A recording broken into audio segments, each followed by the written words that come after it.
Good morning. কেমন আছো তোমরা সবাই? আশা করছি খুব ভালো আছো, সুস্থ আছো। যেহেতু আজকে উইকেন্ড আর এখানে স্প্রিং ব্রেকও শুরু হয়ে গেছে, বাচ্চারা একদম খেলার মেজাজে। বাবিও বলছে ওকে নিয়ে যেতে, একা একা যেতে চায় না। আর এখানে অ্যাকচুয়ালি প্রত্যেকেরই প্রায় সিবলিংস আছে, প্রত্যেকেরই ভাই বোন আছে, তারা ভাই বোনদের সাথেই খেলতে প্রেফার করে। তাই নেবার্স মানে কোনো ফ্রেন্ড সেরমভাবে হয় না। বিভিন্ন দেশ থেকে মানুষ এসে আমেরিকায় থাকে, তাদের কালচার আলাদা, তাদের ভাষা আলাদা, তাদের কমফর্ট জোনটা হয়তো থেকে বেরিয়ে এসে অন্য কারোর বাচ্চার সাথে এখানে ওরা খুব একটা খেলা পছন্দ করে না। স্কুলে অন্যরকম, স্কুলে সবাই ইংলিশেই কথা বলে, কিন্তু বেশিরভাগ আমি দেখেছি ইদার মেক্সিকান কিংবা স্প্যানিশ ভাষা ইউজ করে। তো ওরা নিজেদের মধ্যেই খেলা প্রেফার করে। তো নেবারদের সাথে আমার ছেলে সেরকমভাবে কোনোদিনই খেলেনি। এরা কিন্তু ওই যে ওর বাবা আসছে, আর এই প্রত্যেকটা মানে ওনারই বাচ্চা আর কি। তো 4-5টা ভাই বোন থাকলে তখন আর ওদের দরকার পড়ে না কাউকে নিয়ে খেলতে। তো আমরা বাবিকে নিয়ে বেরোই, মাঝে মধ্যেই বেরোই। গরমটা পড়লে খুব ভালো হয়, কারণ সুইমিং পুলে গিয়ে ও একটুখানি এনজয় করতে পারে, বা এখানে বাস্কেটবল গ্রাউন্ডেও খেলে। এই শীতের ঠান্ডা হাওয়াতে খুবই মুশকিল হয়ে যায়। তো আজকে বেরোনোটা মুশকিল আছে, কারণ আজকে আমাদের বাড়িতে প্রস্তুতি চলছে একটা ছোটোখাটো ভোজের আয়োজন করেছি। আমি বাড়িতে অ্যাকচুয়ালি ফ্রেন্ডদের ডেকেছি রূপমের জন্মদিনের উদ্দেশ্যে।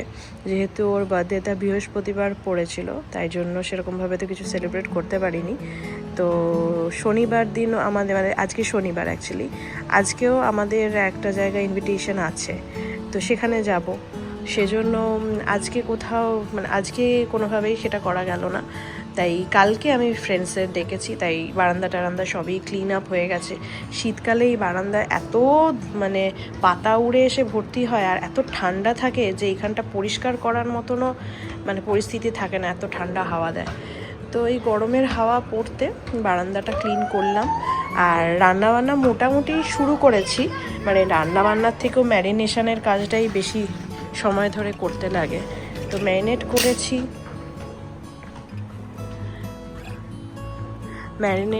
করছি হচ্ছে ফিশ ফ্রাই বানাবো, তার জন্য একটু ম্যারিনেট করে রেখেছি মাছটাকে। আর মাটন বানাবো, মাটনেরও ম্যারিনেশন করা আছে। আগে তোমাদের দেখিয়ে দিই কী কী করেছি। এখানে মাটনটা ম্যারিনেট করে রেখেছি, এখানে আদা রসুন ছাড়া সবই আছে। এটাতে সমস্ত গুঁড়ো মশলা, টক দই, নুন আর তেল, লেবু এইসব দিয়ে মাখিয়ে রেখেছি, ঘন্টাখানেক থাকবে। আর ফিশ ফ্রাইয়ের জন্য এখানে বড় বড় মাছ ছিল, মাছগুলোকে আগে কাটলাম, কেটে এটার মধ্যে যেরকম থাকে কাঁচা লঙ্কা, ধনেপাতা, তারপরে আদা রসুন একটুখানি বেটে আর একটু লেবু নুন দিয়ে মাছটাকেও একটু ম্যারিনেট করে রাখলাম। এটাও কিছুক্ষণ থাকবে। এটাও বানিয়ে এটা ভেজে তো আজকে রাখবো না, এটা জাস্ট কোটিংটা করে রেখে দেবো বিস্কুট গুঁড়ো দিয়ে। আর রাইস করব, রাইসে একটুখানি ভাবছি পনির দেবো, ভেজিটেবল রাইস করব, ফ্রায়েড রাইস। তো ওটাতে প্রত্যেকবারই গাজর বিনস দিয়ে করি, বাট এবারে ভাবলাম গাজর বিনসের সাথে অল্প ছোট্ট ছোট্ট করে পনিরের কিউব করে দেব। খেয়েছি এর আগে রাইসের মধ্যে পনির, কিন্তু আমি কোনোদিনও বানাইনি, তো আজকে ফার্স্ট টাইম বানাবো। আমি পনিরগুলো কেটে নিয়েছি রাইসে দেওয়ার জন্য, আর এখানে ভেজিটেবলসগুলো কেটেছি। আর যে আওয়াজ হচ্ছে আরেকজন পড়তে বসে ফ্রায়েড রাইসটা বানাচ্ছি। ওখানে হাফ হয়েছে, চারিদিকে মেস। আর এতটা ফ্রায়েড রাইস রাখার আমার কাছে বাটি নেই, কোনো কিছুই নেই। ওই জন্য রূপমকে এখন ইয়েতে পাঠালাম, ওয়ালমার্ট পাঠালাম আনার জন্য, ওই ফয়েল যে বক্সগুলো, বড় বড় বক্সগুলো হয়, ওগুলো আনার জন্য। গেছে আমার কাছে নর্মালি এরকম ফয়েল বক্স থাকে, নিচে লেগে যাচ্ছে, তো ওটা এখন দেখছি শেষ হয়ে গেছে। তো ও গেছে আনতে, যাই হোক আমি এটা নেড়ে নিলাম। দুটো জায়গায় ভাগ করে রেখেছি আমি, এই যে দুটো জায়গায় ভাগ করে রেখেছি, কারণ আমার কাছে বললাম জায়গার অভাব। তো ওই দুটোকেই একসাথে ওই যে ফয়েল ট্রেগুলো হয় সেগুলোতে ঠেলে রাখবো। বাবি আজ সারাদিন পড়াশোনা করে ক্লান্ত হয়ে গেছে।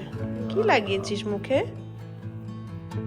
সারাক্ষণ যে কি ক্যান্ডিগুলোকে খাস, এইসব এটা কি বানালো ভগবান জানে।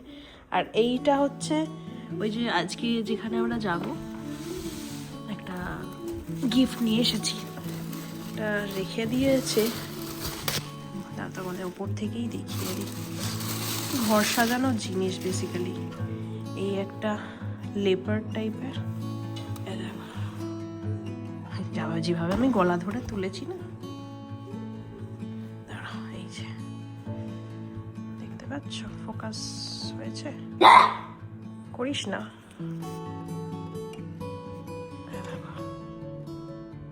এটা দেব, আর একটা ওই একটা জিনিস আছে, আর বের করছি না ওটা, একটা ওই পাথর, তার উপরে এরকম একটা স্ট্রাকচার, এই ঘরে সাজিয়ে রাখার জন্য। যাদের বাড়িতে যাচ্ছি তাদের বাড়িতেই ফার্স্ট টাইম যাবো অ্যাকচুয়ালি, তো ওই জন্য ভাবলাম কি আর নিয়ে যাবো, ঘর সাজানোর জিনিসটাই ভালোও লাগে দেখতে। আর ওদের কোনো বাচ্চা নেই এরকম বয়সী যে তার জন্য কিছু নিয়ে যাবো, সব বড় হয়ে গেছে, ওদের কলেজে পড়ে। তো যাই হোক, এবার মাটনটা বসাই।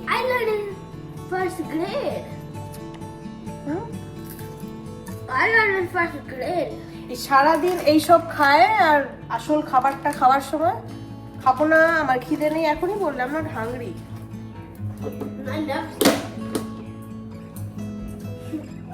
কোথায় গেল রে খুন্তিটা? Never said that. হ্যাঁ, এটা আমি বসিয়ে দিয়েছি, এই যে এই জাস্ট দিলাম পেঁয়াজ আদা রসুনটা ভেজে এই সবে মাটনটা দিলাম। মাটন থেকে প্রচুর জল বেরিয়েছে ওই টক দইয়ের জন্য।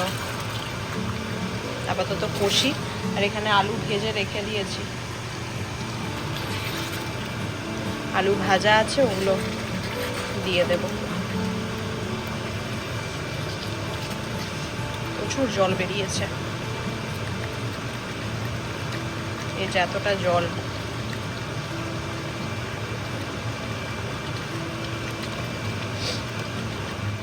ফাইনাল লুক, এটা মাটনটা হয়ে গেছে, অনেকক্ষণ আগেই হয়ে গেছে, আমি জাস্ট ফ্রেশ হতে গেছিলাম, আর ওপর থেকে গরম মশলা দিয়ে দিয়েছি। মাটনও হয়ে গেছি, বেরোবো বলে যে বলছিলাম, আমাদের আজকে একটা ইনভিটেশন আছে, তো রান্নাঘর পরিষ্কার করে নিয়েছি, শুধু গ্যাসটা মোছা হয়নি বিকজ ওটা গরম আছে। তো এই হচ্ছে আমার ফাইনাল লুক, দাঁড়াও দেখাচ্ছি।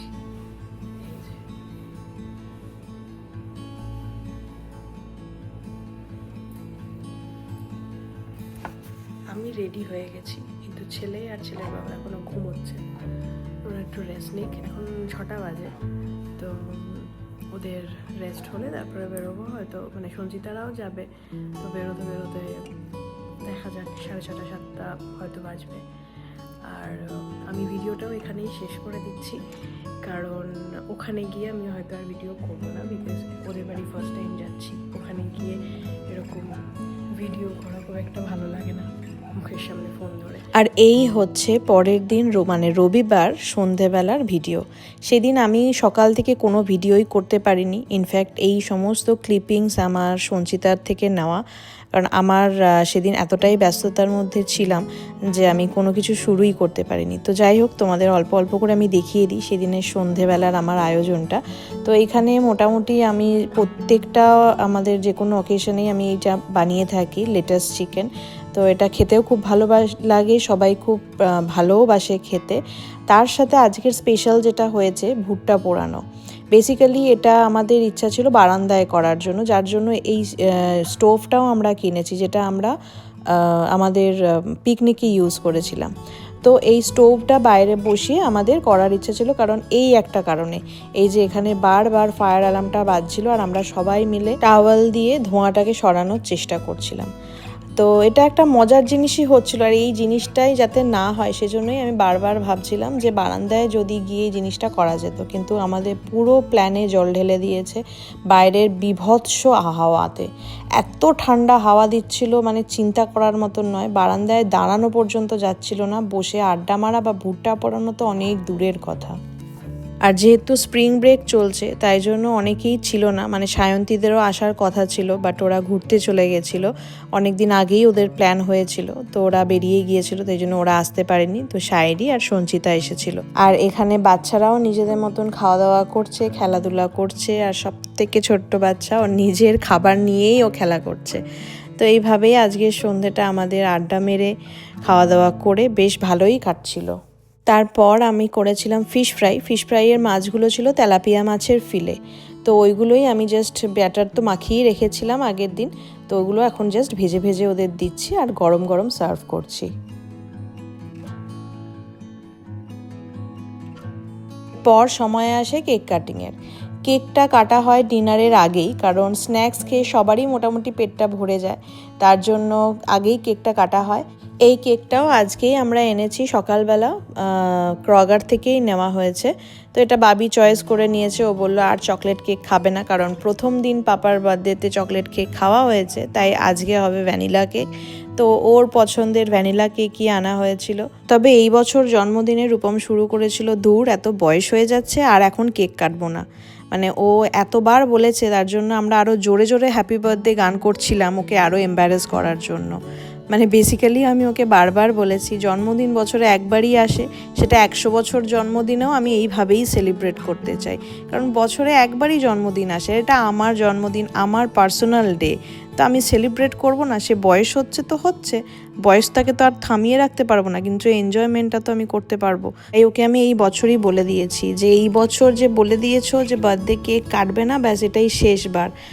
আর কোনো বছর যেন না শুনি যে আমি এই বার্থডেতে কেক কাটতে চাই না, বার্থডে বেশি করে সেলিব্রেট করতে চাই না, বার্থডেতে কোনো গিফট দিতে হবে না, না, এটা আমি সারা বছর সারা জীবনই করব। তো যাই হোক, কেক কাটা হলো, খাওয়া হলো, মাখানো হলো, তারপর শুরু হলো আড্ডা। অনেকক্ষণ আড্ডা মারার পর রিয়েলাইজ করলাম যে অনেকটা রাত হয়ে গেছে, আর যেহেতু ওরা দুজনেই বাচ্চা নিয়ে এসেছে আর বাইরে তুমুল হাওয়া দিচ্ছে, বেশ ঠান্ডা, তাই জন্য বললাম তোরা খেয়ে নে। তো ওরাও খেয়ে নিল। সেদিন আমাদের ডিনারে ছিল ফ্রায়েড রাইস, মাটন, আর আগের দিন করে রেখেছিলাম সিমুই। তো ওই খেয়েই ওরা তাড়াহুড়ো করে তারপর বেরিয়ে গেল। যখন বেরিয়ে গেল তখন অনেকটাই রাত হয়ে গেছে, প্রায় 11:30-12টার মতন বাজে। আর এই ছিল রূপমের জন্মদিনের ইভিনিংটা। আশা করছি তোমরাও আমাদের সাথে খুব এনজয় করলে। দেখা হচ্ছে নেক্সট ভিডিওতে। বাই।